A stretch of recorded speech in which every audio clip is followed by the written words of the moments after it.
नमस्कार दोस्तों, मेरा नाम है विपिन और स्वागत है आप सभी का साइंस ऑफ हेल्थ में। तो दोस्तों, आज की इस वीडियो में हम बात करेंगे हेडेक यानी सिरदर्द के बारे में और इसके पीछे की पूरी साइंस हम लोग समझेंगे कि हेडेक कितने प्रकार का होता है, क्यों होता है और इसको समझना इसलिए भी जरूरी है क्योंकि हम लोगों को जब भी हेडेक होता है तो हम लोग क्या करते हैं कि उसके कारण को, उसके रीजन को जाने बगैर हम लोग तुरंत मेडिसिन लेना प्रेफर करते हैं, जो मेरी नज़र में एक सेफ सोल्यूशन नहीं है। सबसे पहले हम लोगों को उसके कारण को समझना चाहिए कि हेडेक आखिर हो किस कारण से रहा है। फिर इसके बाद अगर आप उस रीजन को जान जाएंगे तो क्या पता उस हेडेक को आप उसी तरीके से कम कर सकते हैं।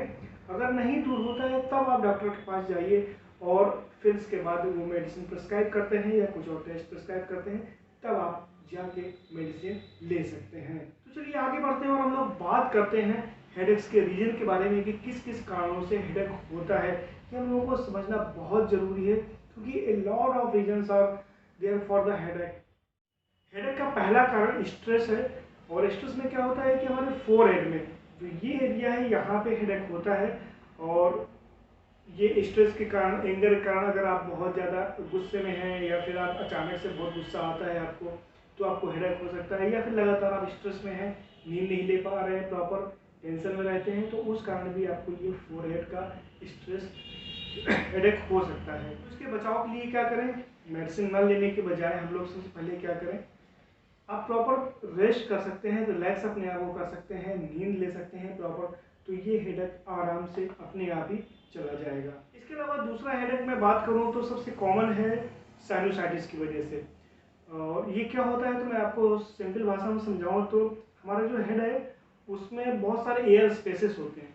एयर स्पेसेस में क्या है, कभी कभी म्यूकस जमा हो जाता है और ये सिरदर्द जो होता है मेनली जब हम लोग को जुकाम होता है, कोल्ड होता है, उस समय ज़्यादा होता है।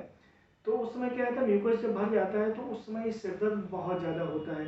तो उसको बोलते हैं, वो जो एयर स्पेसेस होते हैं वो साइनस होते हैं, उनमें जब कोई इन्फेक्शन हो जाता है उसको हम लोग साइनोसाइटिस बोलते हैं। और साइनोसाइटिस की वजह से सिरदर्द भी बहुत ही कॉमन है। तो आप इसके लिए सबसे अच्छा तो ये रहेगा कि आप डॉक्टर से कंसल्ट जरूर करें। इसके अलावा अगर आप हाइपर टेंशन है, आपको आपका ब्लड प्रेशर बहुत हाई रहता है या अचानक कभी किसी के कारण से हाई हो जाता है, तो उस कंडीशन में भी आपको हेडेक हो सकता है। इसके अलावा एक और बहुत बड़ा कारण है हेडेक का, वो है डिहाइड्रेशन। जब आप पानी कम पीते हैं या फिर आपने कुछ ऐसा है जिसकी वजह से आपको पानी ज़्यादा ज़रूरी है और आप पानी नहीं ले रहे हैं, तो उस कंडीशन में क्या होगा, हमारी बॉडी डिहाइड्रेट हो जाती है, पानी की कमी हो जाती है। तो पानी की कमी से जो हेडेक है वो बहुत ही कॉमन होता है और ये तो मैंने भी फील किया है कि अगर आप सुबह पानी पी के चलें और 12-1 बजे तक अगर आप पानी ना पिए तो पानी की कमी की वजह से ही सिर्फ आपको 1-2 बजे के लगभग आपको हेडेक हो सकता है। तो डिहाइड्रेशन की वजह से अगर कोई हेडेक है तो हम लोगों को मेडिसिन लेना ही नहीं चाहिए, तुरंत आपको पानी पीना चाहिए, हो सके तो गुनगुना पानी पीना चाहिए।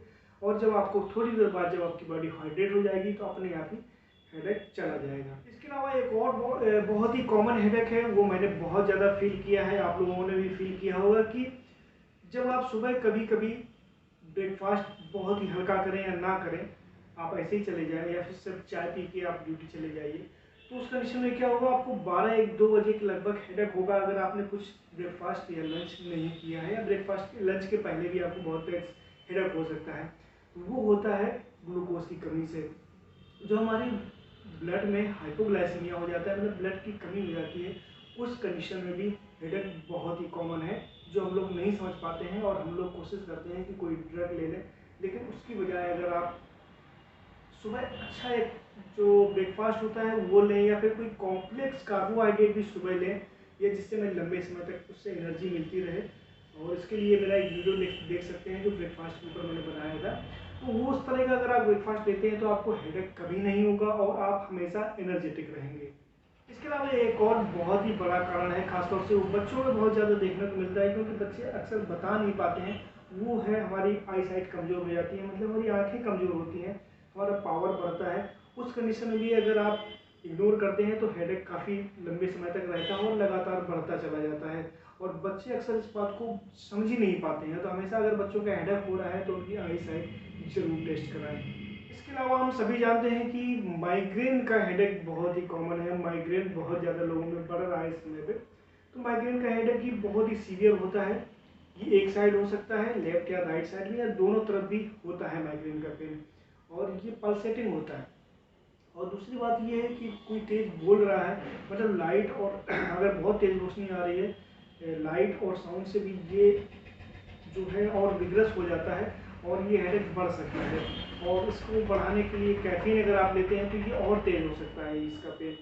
तो ये तो टोटली जो है आप इसके लिए डॉक्टर से कंसल्ट करें, तभी आप मेडिसिन लें। इसके अलावा एक और हेडेक होता है, वो है पुअर पोस्चर की वजह से।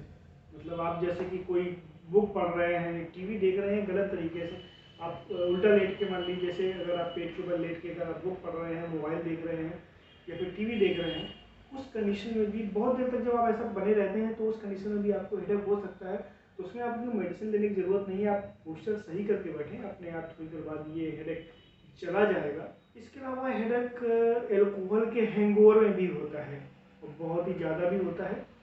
तो हैंगओवर केसेस में भी हेडेक होता है। और हैंगओवर का अगर वीडियो समझना चाहते हैं, हैंगओवर क्यों होता है, इसकी पूरी साइंस अगर आप समझना चाहते हैं और कैसे इससे बचें, तो इसके जस्ट मेरा पहले वाला वीडियो हो, आप वो देख सकते हैं, आपको पता चल जाएगा हैंगओवर के बारे में कि क्यों होता है।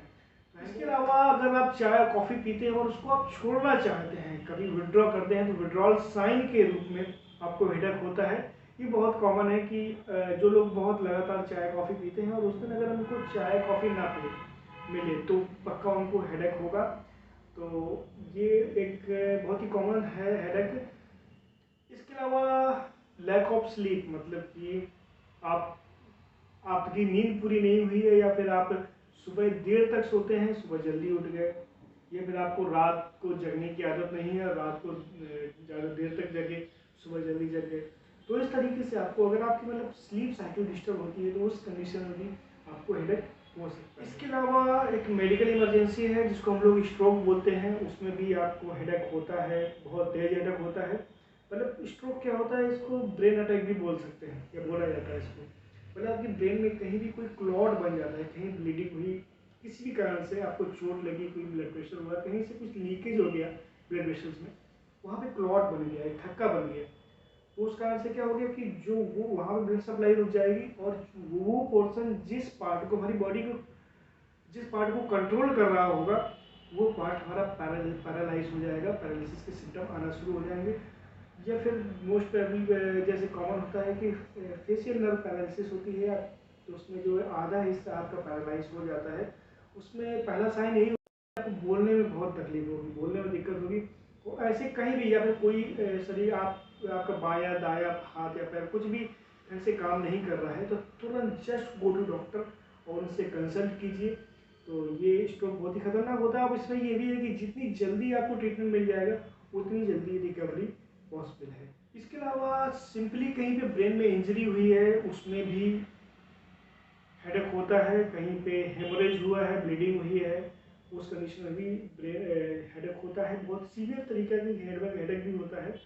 तो अगर कभी इस तरह से अगर हिस्ट्री रही हो कि मुझे कहीं चोट लगी थी, फिर इसके बाद हेडेक हो रहा है, काफ़ी ज़्यादा हो रहा है, लंबे समय तक बिना रुके हो रहा है, सोने के बावजूद भी हो रहा है, सुबह उठने में भी हो रहा है, तो आप तुरंत डॉक्टर से कंसल्ट कीजिए। इसके अलावा मेनिंजाइटिस भी है, मेनिंजाइटिस में भी हेडेक होता है। मेनिंजाइटिस मतलब ब्रेन में इन्फेक्शन होता है सिंपली, तो उस कंडीशन में भी हेडेक होता है। या फिर ब्रेन में कोई और प्रॉब्लम है, कहीं ना कहीं अगर है, आपको समझना होगा कि आखिर प्रॉब्लम कहाँ से है। किसी जो मैंने आपको रीजंस बताए वो अगर नहीं है, तो फिर आपको कंसल्ट करना चाहिए डॉक्टर। इसके अलावा सर्वाइकल स्पॉन्डिलाइटिस में भी हेडेक होता है, जो कि यहाँ से रेडिएट होकर सिर की तरफ जो है हेडेक आता है, तो वो भी होता है काम। और स्पॉन्डिलाइटिस की अगर प्रॉब्लम है तो आपको हेडेक हो सकता है स्पॉन्डिलाइटिस की भी वजह से। इसके अलावा और हम लोग बात करें तो प्री मेंस्ट्रुअल हेडेक भी होता है, मतलब मेंस्ट्रुअस स्टार्ट होने के पहले भी हेडेक होता है, जो महिलाओं में कॉमन होता है, तो वो भी एक कारण होता है हेडेक का। तो ये था सब हेडेक के बारे में, इसकी पूरी साइंस आपने समझी कि कौन कौन से रीजन्स हैं हेडेक के बारे में। हाँ, एक चीज़ मैं आपको बताना चाहूँ कि अगर आपको हेडेक हो रहा है और आपको कंटिन्यू हो रहा है, मतलब मैं अभी आपको ये बता रहा हूँ कि आपको डॉक्टर के पास कब जाना है। हेडेक हो रहा है, बहुत तेज हो रहा है, लगातार हो रहा है, और कोई मेडिसिन अगर आपने सिंपली ली भी है तो उससे भी कोई आराम नहीं मिल रहा है। और एक बहुत इंपॉर्टेंट बात कि अगर आप हेडेक के साथ उल्टियाँ हो रही हैं, तो just go to your doctor, consult कीजिए उनसे, और तभी आप जो है कोई मेडिसिन लीजिए। तो ये था हमारा हेडेक के बारे में। और इसके बाद जो मैं अगले वीडियो में बात करूंगा कि हेडेक कितने प्रकार का होता है, उसकी भी पूरी साइंस समझेंगे। बहुत कुछ प्रकार जो कुछ टाइप्स हैं और कहाँ कहाँ पे होता है, कैसे पहचानेंगे, मतलब किस जगह पे बॉडी की यहाँ हो रहा है तो कौन सा हेडेक है, यहाँ पे हो रहा है तो कौन सा हेडेक है, यहाँ पे हो रहा है या यहाँ पे हो रहा है तो हेडेक कौन सा है, उसके बारे में हम लोग बात करेंगे। क्योंकि ये वीडियो अगर कंटिन्यू करूँगा तो काफ़ी लेंदी हो जाएगा।